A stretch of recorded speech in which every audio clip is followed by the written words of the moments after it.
एक बार शैतान ने अल्लाह रब्बुल आलमीन के दरबार में अर्ज किया, ऐ खुदा, मैं तुम्हारी कसम खाकर कह सकता हूँ कि अय्यूब नबी सिर्फ तुम्हारे द्वारा दी गई धन दौलत और आराम आशाइश की वजह से तुम्हारी इबादत करते हैं। अगर उनकी यह दौलत और सुख शांति खत्म हो जाए तो वह एक दिन भी तुम्हारी इबादत में नहीं लगे रहेंगे। ऐ खुदा, मुझे नबी पर हस्तक्षेप करने की ताकत दे। मैं देखना चाहता हूँ कि तुम्हारा अय्यूब नबी तुम्हारे प्रति कितना वफादार है। अल्लाह रब्बुल आलमीन ने शैतान को इजाजत दी और कहा, जाओ, तुम्हें नबी पर हस्तक्षेप करने की ताकत दी जाती है, जैसे चाहो नबी को आजमा सकते हो। शैतान अल्लाह ताला की दी हुई ताकत पाकर एक राहगीर का वेश धारण करके हजरत अय्यूब अलैहिस्सलाम के पास गया। हजरत अय्यूब अलैहिस्सलाम के पास जाकर उसने अपनी गरीबी जताई और कहा, हुजूर, मुझे कुछ दिन आपके घर रहने की अनुमति दीजिए। हजरत अय्यूब अलैहिस्सलाम को उस व्यक्ति पर शक हुआ क्योंकि उसके शरीर से एक प्रकार की तीव्र दुर्गंध आ रही थी। तब हजरत अय्यूब अलैहिस्सलाम ने उसकी यह अर्ज ठुकरा दी और कहा, मैं तुम्हें कुछ पैसे दे रहा हूँ, तुम कहीं और जाकर रहने का इंतजाम करो। शैतान हजरत अय्यूब अलैहिस्सलाम के इस व्यवहार से बहुत नाराज हुआ और मायूस होकर वापस चला गया। फिर उसने सोचा कि नबी को नुकसान कैसे पहुंचाया जाए। बहुत सोचने के बाद उसने तय किया कि नबी के फल के बगीचा में आग लगा देगा। जैसा सोचा वैसा किया। एक दिन शैतान ने नबी के फल के बगीचा में जाकर आग लगा दी।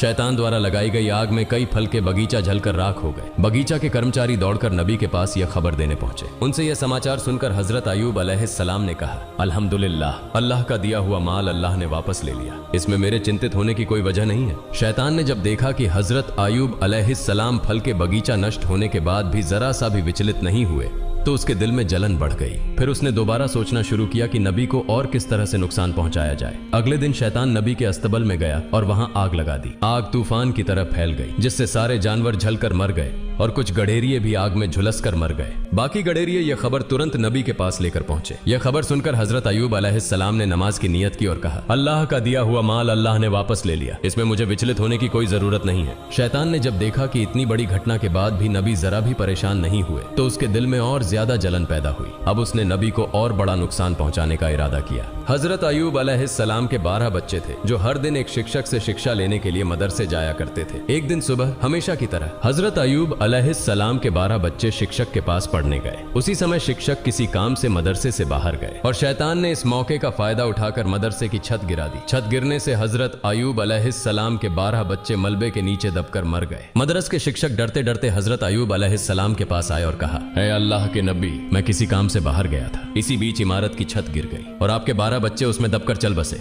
यह सुनकर हजरत अय्यूब अलैहिस्सलाम ने कहा, सुभान अल्लाह, अल्हम्दुलिल्लाह, ला इलाहा इल्लल्लाह, अल्लाहु अकबर, अल्लाह का दिया हुआ माल अल्लाह ने वापस ले लिया, इसमें मुझे विचलित होने की कोई जरूरत नहीं है।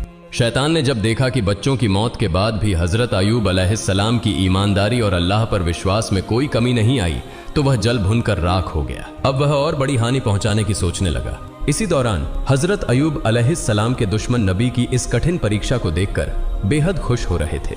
नबी के नौकर चाकर और कर्मचारी नबी की इस दयनीय स्थिति को देखकर जहां जहां मौका मिला चले गए। नबी का घर, बागान, अस्तबल सब कुछ खाली और सुनसान हो गया। इस मौके का फायदा उठाकर दुश्मनों ने नबी की संपत्ति लूटना शुरू कर दिया। उन्होंने टूटे फूटे घर की सारी चीजें अपने कब्जे में ले ली। बागान में बचा हुआ फल और फसल लूटने के लिए उनके बीच झगड़े शुरू हो गए। सिर्फ एक हफ्ते के भीतर हजरत अय्यूब अलैहिस्सलाम की सारी आराम आशाइश, संतानें और संपत्ति खत्म हो गई। हजरत अय्यूब अलैहिस्सलाम की 4 पत्नियां थीं। उनमें से 3 झगड़कर और बहस करके नबी को छोड़कर चली गईं। सिर्फ हजरत रहीमा अलैहिस्सलाम उनके साथ रहीं। वह नबी को छोड़कर जाने वाली नहीं थीं। वह हर समय नबी के साथ खड़ी रहीं। देश के लोग नबी के नबूवत के दावे का मजाक उड़ाने और ताने देने लगे। कुछ ने कहा, अगर अय्यूब सच में अल्लाह के नबी होते तो उन पर ऐसा गजब क्यों आता? वह नबी नहीं है। उनकी झूठी नबूवत के दावे के कारण अल्लाह का गजब उन पर उतरा है। इधर नबी के अनुयायियों के बीच भी दरार पड़ने लगी। उनकी यह स्थिति देखकर शैतान भी पूरी तरह संतुष्ट नहीं हो सका, क्योंकि सब कुछ खत्म हो जाने के बावजूद हजरत अय्यूब अलैहिस्सलाम में कोई बदलाव नहीं आया। वह अपने इबादत खाने में पहले की तरह पूरी तल्लीनता से इबादत कर रहे थे, जैसे उन्हें अपने आसपास हुई तबाही की कोई खबर ही ना हो। न उनके चेहरे पर मायूसी थी, न अफसोस का कोई निशान। नबी के इबादत खाने के पास से गुजरने वाले लोग उन्हें ताने देते हुए कहने लगे, ए अय्यूब, तुम नबूवत का दावा करके बर्बाद हो गए। तुम्हारे लिए नबूवत का दावा छोड़ देना ज्यादा बेहतर होता। हम न नबी हैं न गजब का शिकार हुए हैं। लोग और भी कई तरह की ताने और अपमानजनक बातें नबी के खिलाफ कहते रहे, लेकिन हजरत अय्यूब अलैहिस्सलाम ने इन बातों पर कोई ध्यान नहीं दिया। उन्होंने लोगों के साथ मेलजोल पूरी तरह से खत्म कर दिया और इबादत में डूबे रहे। यह सब देखकर शैतान और ज्यादा बेचैन हो गया। वह और साजिशें रचने के बारे में सोचने लगा। शैतान यह सोचने लगा कि नबी को और अधिक गंभीर नुकसान कैसे पहुंचाया जा सकता है। बहुत सोचने के बाद उसने एक साजिश रची। अपनी योजना के अनुसार वह नबी से मिलने की इच्छा जताकर उनके पास पहुंचा। नबी से मिलते हुए उसने कहा, हुजूर, मैं आपका एक भक्त हूं, मुझे आपसे कुछ अर्ज करनी है। इस बहाने वह नबी से बात करता रहा और फिर अपना मुंह उनके कान के पास ले जाकर दोनों कानों में फूंक मारकर वहां से चला गया। अगले दिन नबी के शरीर पर फफोलों जैसे फोड़े निकल आए। उनका शरीर दर्द से भर गया और वे बहुत बीमार हो गए। उनकी इबादत में थोड़ी रुकावट आने लगी। हजरत रहीमा अलैहिस्सलाम ने उनकी देखभाल शुरू कर दी। धीरे धीरे वे फोड़े बड़े होकर घाव बन गए। लंबे समय तक इसी स्थिति में रहने के बाद नबी के शरीर में कीड़े पैदा हो गए। कुछ दिनों के बाद इन कीड़ों की संख्या बढ़ने लगी। ये कीड़े नबी के शरीर का मांस और खून खाने लगे। दूसरी ओर हजरत रहीमा के पास जमा किया हुआ सारा पैसा और सामान खत्म हो गया। खाने पीने की गंभीर समस्या पैदा हो गई। कुछ दिनों तक नबी और उनकी पत्नी ने केवल पानी पीकर गुजारा किया, लेकिन आखिरकार हजरत रहीमा के लिए यह सहन करना मुश्किल हो गया। हजरत रहीमा अलैहिस्सलाम नबी के पास आकर अर्ज करने लगीं, ए अल्लाह के नबी, अब हमारे पास कुछ भी नहीं बचा है, इसलिए गांव जाकर लोगों के घरों में काम करके रोजी कमाने के अलावा हमारे पास और कोई चारा नहीं है। अगर आप मुझे इजाजत दें तो मैं गांव में जाकर लोगों के घरों में काम करके हलाल रोजी कमा सकती हूं और उससे हमारे खाने का इंतजाम हो जाएगा। हजरत अयूब अलैहिस्सलाम अपनी पत्नी रहीमा की बात सुनकर बहुत देर तक रोते रहे। फिर उन्होंने कहा, रहीमा, मेरा इरादा तुम्हें तकलीफ देने का कभी नहीं था, लेकिन मैं बहुत बीमार हूँ और मजबूरी में तुम्हें इजाजत दे रहा हूँ। तुम जाओ और लोगों के घरों में काम करो ताकि कुछ हलाल रोजी कमा सके। नबी की इजाजत पाकर हजरत रहीमा ने गांव में लोगों के घरों में काम करना शुरू कर दिया। दूसरी ओर गांव वाले जब हजरत अयूब अलैहिस्सलाम के शरीर की स्थिति देखते तो बहुत भयभीत हो जाते। उनके शरीर से उठने वाली दुर्गंध से लोग घृणा महसूस करने लगते और उनके शरीर में सिहरन सी होने लगती। इसके अलावा नबी के शरीर से उठने वाली सड़ी मांस की गंध से लोग परेशान हो गए। एक दिन गांव वाले हजरत अयूब अलैहिस्सलाम के पास आए और बोले, ए अयूब, तुम तुरंत हमारा गांव छोड़कर कहीं और चले जाओ। अगर ऐसा नहीं किया तो हम तुम्हें यहाँ से जबरदस्ती निकाल देंगे। उस समय हजरत अयूब अलैहिस्सलाम के साथ केवल 3 लोग थे, उनकी पत्नी हजरत रहीमा अलैहिस्सलाम और उनके 2 शागिर्द। ये दोनों शागिर्द हमेशा नबी की देखभाल और सेवा में लगे रहते थे। गांव वालों के लगातार दबाव के कारण शागिर्दों ने हजरत अयूब अलैहिस्सलाम को दूसरे गांव ले जाने का फैसला किया। कई घंटे तक सफर करने के बाद वे एक और गांव पहुंचे, लेकिन उस गांव के लोग भी नबी की हालत देखकर घबरा गए और बोले, तुम इसे तुरंत यहां से लेकर चले जाओ, नहीं तो हम तुम्हें मारकर यहां से भगा देंगे। इस तरह शागिर्दों ने हजरत अयूब अलैहिस्सलाम को 7 अलग अलग गांवों में घुमाया, लेकिन कोई भी गांव उन्हें आश्रय देने को तैयार नहीं हुआ। आखिरकार शागिर्द परेशान हो गए। वे नबी को रास्ते के किनारे कचरा और गंदगी डालने की जगह पर एक पेड़ की छाया के नीचे छोड़कर चले गए। जाने से पहले वे आपस में बातें करने लगे। हजरत अयूब अलैहिस्सलाम अल्लाह के नबी होने के बावजूद इस तरह की मुसीबत में क्यों फंसे? एक शागिर्द ने जवाब दिया, शायद उन्होंने अल्लाह ताला की मर्जी के खिलाफ कुछ किया होगा, नहीं तो ऐसी हालत क्यों होती। दूसरे ने पहले की बात का समर्थन करते हुए कहा, जब नबी अल्लाह के दिए कामों से भटक गए हैं तो अब उनके साथ रहने से हमें कोई फायदा नहीं, चलो हम यहाँ से चले जाते हैं। दोनों इस बात पर सहमत हुए और हजरत अयूब अलैहिस्सलाम को पेड़ के नीचे छोड़कर चले गए। हजरत रहीमा अलैहिस्सलाम हजरत अयूब अलैहिस्सलाम को छोड़कर जाने वाली महिलाओं में से नहीं थी। वे हमेशा नबी की सेवा में व्यस्त रहती थीं। दिन के कुछ समय में वह लोगों के घरों में नौकरानी का काम करती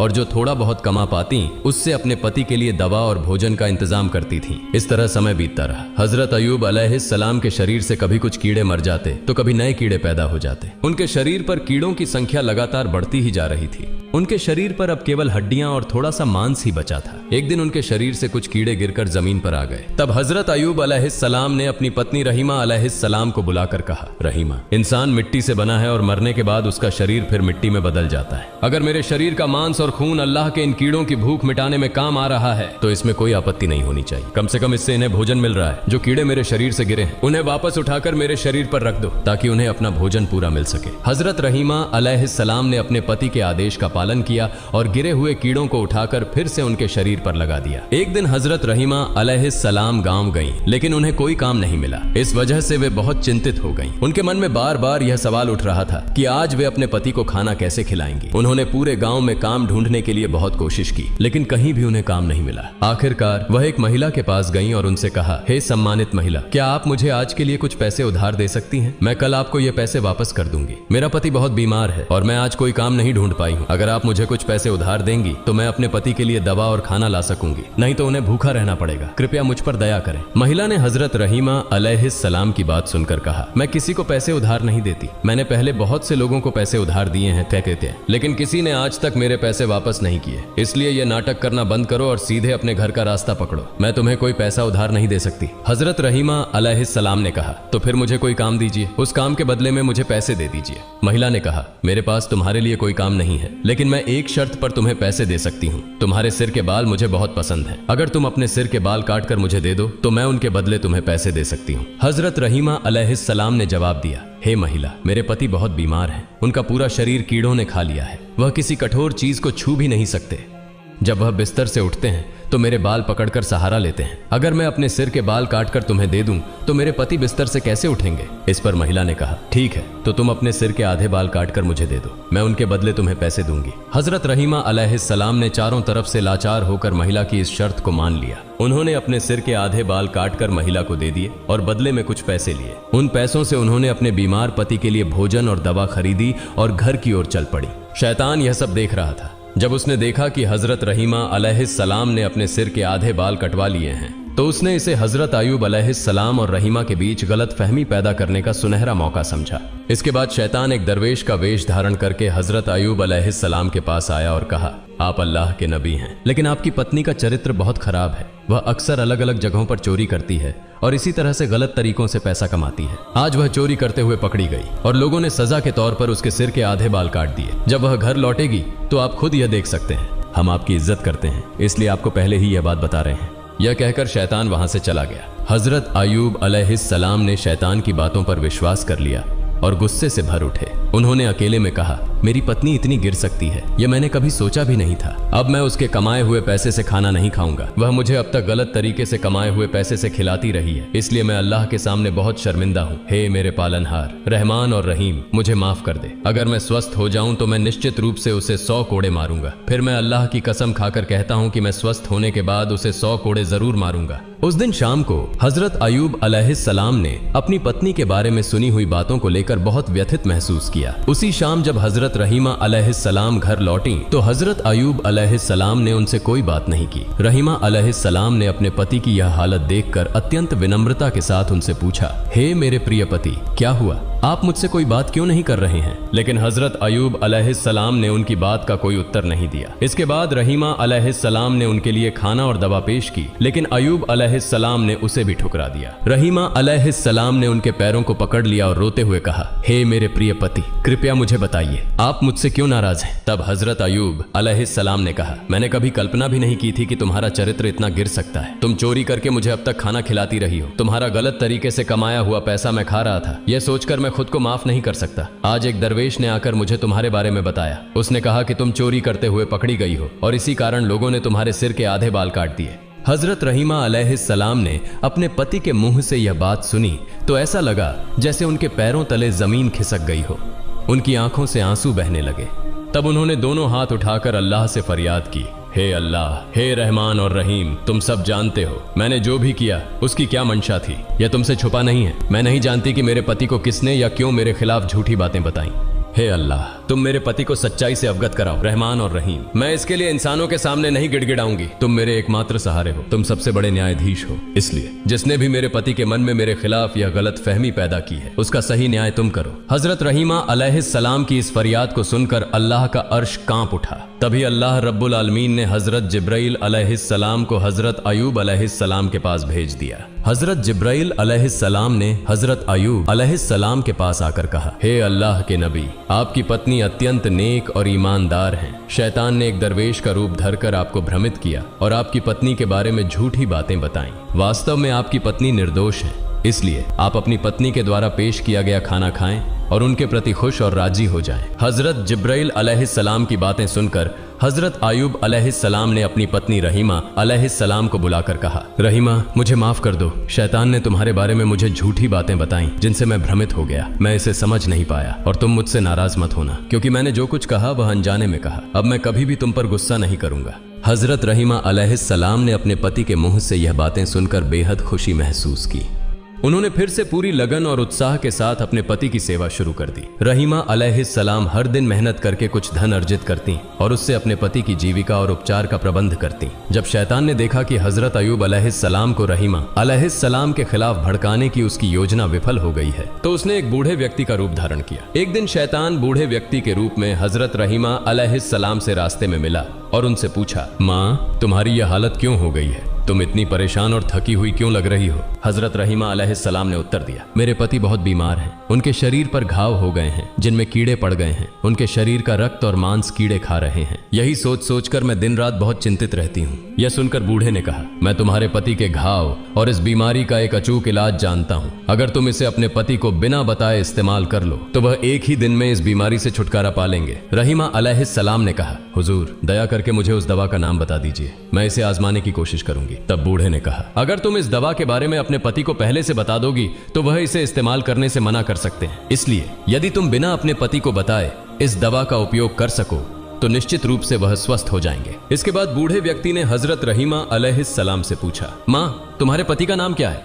हजरत रहीमा अलैहिस्सलाम ने उत्तर दिया, मेरे पति का नाम हजरत अय्यूब अलैहिस्सलाम है। वह अल्लाह के एक नबी हैं। जीवन के आरंभिक समय में वह बहुत संपन्न थे, लेकिन बाद में अल्लाह रब्बुल आलमीन ने उन्हें विभिन्न आजमाइशों और मुश्किलों में डाला। अब वह एक गंभीर बीमारी से ग्रस्त हैं। शैतान, जो बूढ़े व्यक्ति का रूप धारण किए हुए था, रहीमा अलैहिस्सलाम की बातें सुनकर बोला, जब उन्हें गांव के लोगों ने बाहर निकाल दिया था तो मैंने उन्हें एक बार देखा था। उनके लिए मेरे पास उपयुक्त दवा है। हजरत रहीमा अलैहिस्सलाम ने कहा, हुजूर, कृपया मुझे वह दवा दे दीजिए। बूढ़े व्यक्ति ने कहा, तुम यहीं थोड़ी देर प्रतीक्षा करो, मैं दवा लाकर अभी तुम्हें देता हूँ। यह कहकर बूढ़ा व्यक्ति वहां से चला गया। हजरत रहीमा अलैहिस्सलाम वहीं खड़ी उसकी प्रतीक्षा करने लगी। कुछ समय बाद बूढ़ा व्यक्ति एक बोतल में पानी जैसी दवा और मांस जैसा पदार्थ लेकर आया। उसने रहीमा अलैहिस्सलाम के हाथ में बोतल देते हुए कहा, यह दवा उनके शरीर पर लगाना और यह मांस जैसी दवा भूनकर उन्हें खिलाना। देखना, अगले दिन तक उनका आधा स्वास्थ्य लौट आएगा, और अगर अगले दिन भी इसी तरह इसका उपयोग किया गया तो वह 2 दिनों के भीतर पूरी तरह ठीक हो जाएंगे। इसके बाद बूढ़ा व्यक्ति लंबी लंबी बातें करने लगा। हजरत अय्यूब अलैहिस्सलाम अल्लाह के नबी हैं, हमारे प्रिय मार्गदर्शक। उनके प्रति हमारे दिल में गहरी मोहब्बत है। उनके लिए थोड़ा सा भी भला कर पाऊं तो खुद को धन्य समझूंगा।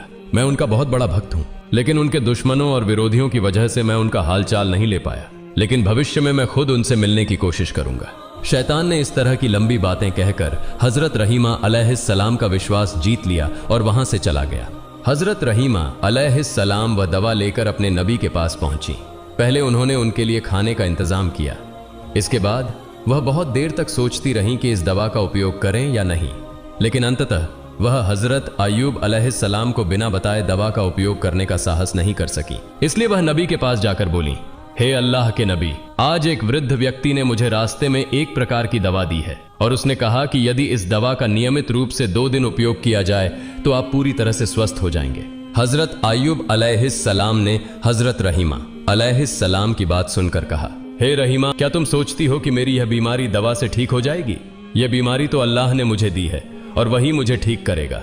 कोई दवा इसे ठीक नहीं कर सकती। हजरत रहीमा अलैहिस्सलाम ने कहा, जिसने यह दवा दी है वह एक मुसलमान है, वह आपका भक्त है और इसलिए मुझे उसकी दवा पर कोई संदेह नहीं है। अब यह सब आपके इरादे पर निर्भर है। हजरत अय्यूब अलैहिस्सलाम ने कहा, तुम फिलहाल यह दवा छोड़ दो। जब तक अल्लाह ताला से इस बारे में कोई खबर ना आए मैं इस दवा का उपयोग नहीं कर सकता। हजरत रहीमा अलैहिस्सलाम ने नबी के आदेश का पालन किया और दवा नबी के बिस्तर के पास रख दी। अगले दिन सुबह हजरत अय्यूब अलैहिस्सलाम ने हजरत रहीमा अलैहिस्सलाम को बुलाया और कहा, रहीमा, जब से मैं बीमार हुआ हूँ मैं हर रात अल्लाह रब्बुल आलमीन के ताजल्ली को देखता था और उससे अत्यधिक संतोष प्राप्त करता था, लेकिन कल रात मैं वह ताजल्ली देखने में सक्षम नहीं हो पाया। परंतु इसका कारण क्या था मैं समझ नहीं पा रहा हूँ। हजरत रहीमा अलैहिस्सलाम ने कहा, हे मेरे प्रिय पति, आप अल्लाह के नबी हैं, इसके लिए शायद आपके पास इसका उचित कारण हो। मैं एक सामान्य बंदा हूँ, मैं कैसे जान सकती हूँ इसका कारण क्या है? इसके बाद हजरत अय्यूब अलैहिस्सलाम बहुत परेशान हो गए और चिंतित हो गए।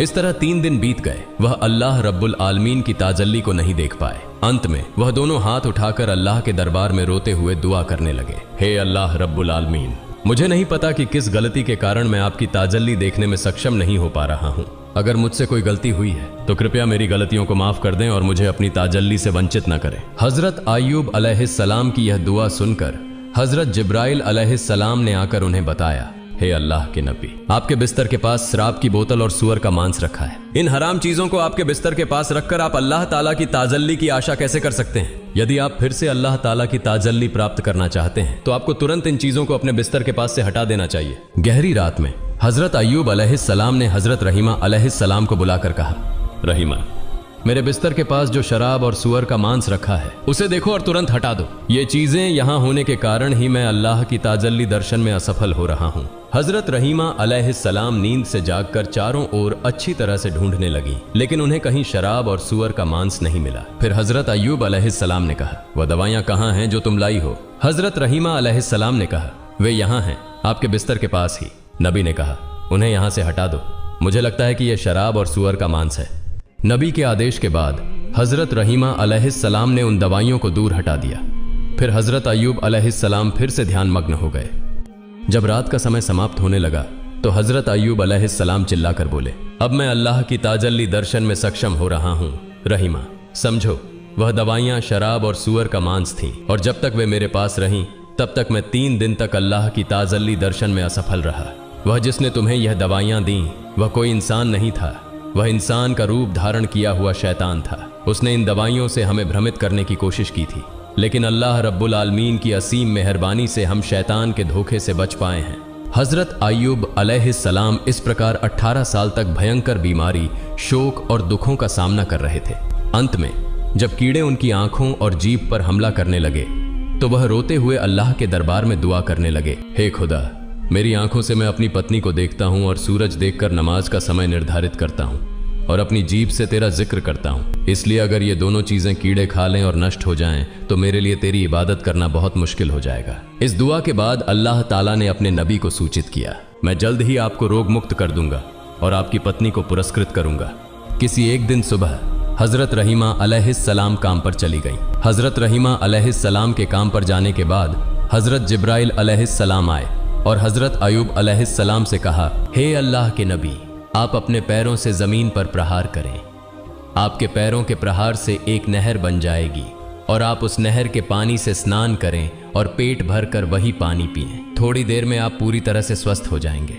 हजरत अय्यूब अलैहिस्सलाम ने हजरत जिब्राइल अलैहिस्सलाम के निर्देशों के अनुसार पैरों से जमीन पर प्रहार किया। फिर वहां से एक जलधारा का स्रोत उभरा और उस जलधारा का पानी हजरत अय्यूब अलैहिस्सलाम के शरीर पर गिरने लगा। अल्लाह की मेहरबानी से जैसे ही वह पानी उनके शरीर पर पड़ा, उनके घाव ठीक होने लगे और नई त्वचा उगने लगी। इसके बाद नबी ने उस जलधारा के पानी से अच्छे से स्नान किया और तुरंत ही हजरत अय्यूब अलैहिस्सलाम के पूरे शरीर पर नई त्वचा उग आई और उन घाव इस प्रकार नष्ट हो गए जैसे कि उनके शरीर पर कभी कोई घाव या रोग था ही नहीं। जलधारा के पानी से स्नान करने के बाद उनका शरीर पहले से कहीं अधिक चमकदार और सुंदर हो गया। उनका चेहरा चांद की तरह चमकने लगा।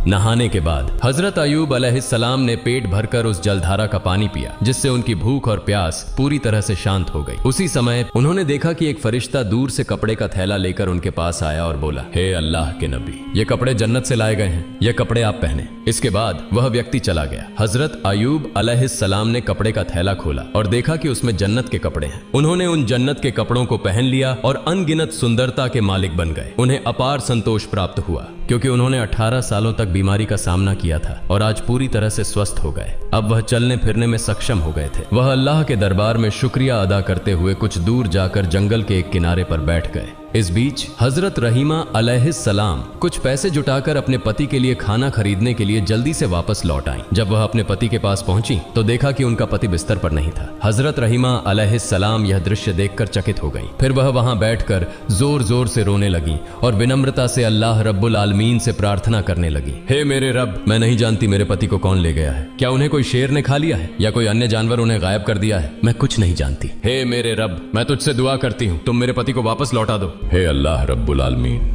आप करुणा के सागर हैं। आपसे जो कुछ भी हो वह सब कुछ कर सकते हैं। मैं अपने पति के बिना नहीं रह सकती। हजरत रहीमा अलैहिस्सलाम इस तरह कई घंटों तक अल्लाह रब्बुल आलमीन के दरबार में प्रार्थना करती रहीं। फिर उठकर इधर उधर दौड़ते हुए हजरत अय्यूब अलैहिस्सलाम का पता करने लगी। वह देख रही थीं कि कहीं हजरत अय्यूब अलैहिस्सलाम का कोई निशान मिल सके, लेकिन काफी समय तक दौड़ने के बाद भी उन्हें हजरत अय्यूब अलैहिस्सलाम का कोई निशान नहीं मिला। उन्होंने दूर देखा कि एक व्यक्ति सुंदर कपड़े पहने हुए बैठे हैं। वह उस व्यक्ति के पास गई और पूछा, जनाब, यहाँ पेड़ के नीचे एक रोगी था, क्या आप उसके बारे में कुछ जानते हैं? हजरत अयूब अलैहिस्सलाम इतने समय तक दूर बैठकर हजरत रहीमा अलैहिस्सलाम की स्थिति का निरीक्षण कर रहे थे। तत्क्षण वह हजरत रहीमा अलैहिस्सलाम के सामने अपना परिचय नहीं दिए। उन्होंने हजरत रहीमा अलैहिस्सलाम से पूछा, रोगी तुम्हारे क्या हाल है? हजरत रहीमा अलैहिस्सलाम ने उत्तर दिया, वह मेरे प्रिय पति थे, वह अल्लाह के एक नबी थे, उनका नाम हजरत अयूब अलैहिस्सलाम था। वह 18 साल से बीमार थे और मैं ही उनकी देखभाल करती थी, लेकिन आज काम करने के बाद जब मैं वापस आई तो मैंने उन्हें नहीं पाया। मुझे नहीं पता कि वह अब कहाँ हैं। क्या उन्हें कोई बाघ ने खा लिया है या कोई और जानवर उन्हें ले गया है? अगर आप उनके बारे में कुछ जानते हैं तो कृपया मुझे बताएं।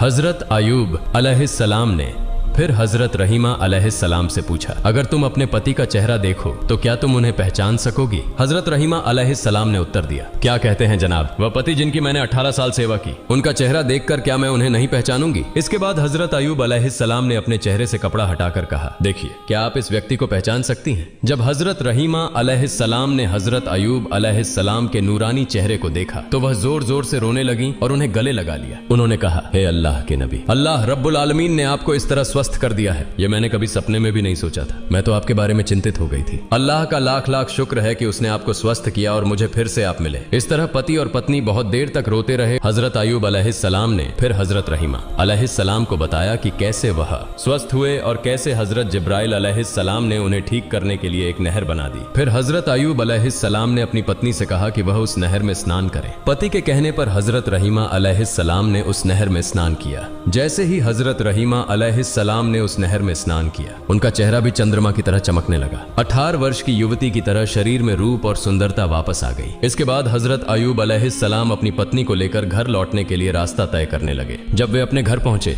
तो देखा कि उनका घर पहले की तरह सुरक्षित है। फिर वे अंदर गए और देखा कि उनके बच्चे खेल रहे थे। बच्चों ने उन्हें देखा और दौड़ते हुए उन्हें गले लगा लिया और पूछा, आप लोग कुछ दिनों से कहां थे? हजरत अयूब अलैहिस्सलाम ने कहा, हम अल्लाह ताला की दावत पर गए थे। फिर बच्चों ने जोर जोर से रोना शुरू कर दिया और कहा, आप हमें अकेला छोड़कर दावत में क्यों गए थे? हजरत अयूब अलैहिस्सलाम ने कहा, वह बाद में बताऊंगा। इसी दौरान खेत से फिर से कुछ सेवक आए और कहा, हे अल्लाह के नबी, आपके जानवर और बाग बगीचे जो नष्ट हो गए थे वे आज फिर से पहले जैसे हो गए हैं। हम नहीं जानते कि ये सब पहले जैसी हालत में कैसे वापस लौट आए। कुछ समय बाद कुछ और सेवक आए और कहा, हुजूर, आपका संपत्ति, बर्तन जो लोग लूट कर ले गए थे वह सब हम पूरी तरह से वापस ले आए हैं। सारे सामान इस महल के कुछ कमरों में रखे गए हैं। हजरत अयूब अलैहिस्सलाम के कुछ पुराने सेवक भी आए और उनके दोस्तों और विकास के बारे में समाचार लेकर आए, जिसे सुनकर नबी ने फिर से अल्लाह रब्बुल आलमीन की इबादत में लीन हो गए। इसी दौरान हजरत जिब्राइल अलैहिस्सलाम नबी के पास आए और कहा, हे अल्लाह के नबी, आपने बीबी रहीमा अलैहिस्सलाम के बाल काटने की घटना पर गुस्से में आकर कसम खाई थी कि आप उन्हें 100 कोड़े मारेंगे।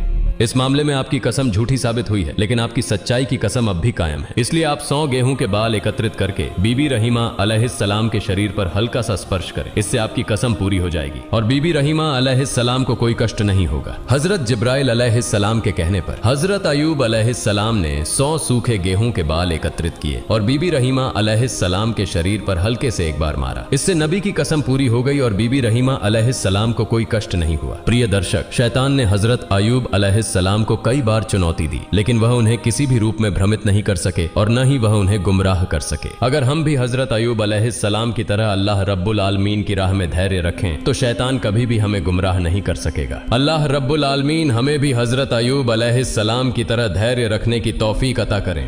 आमीन।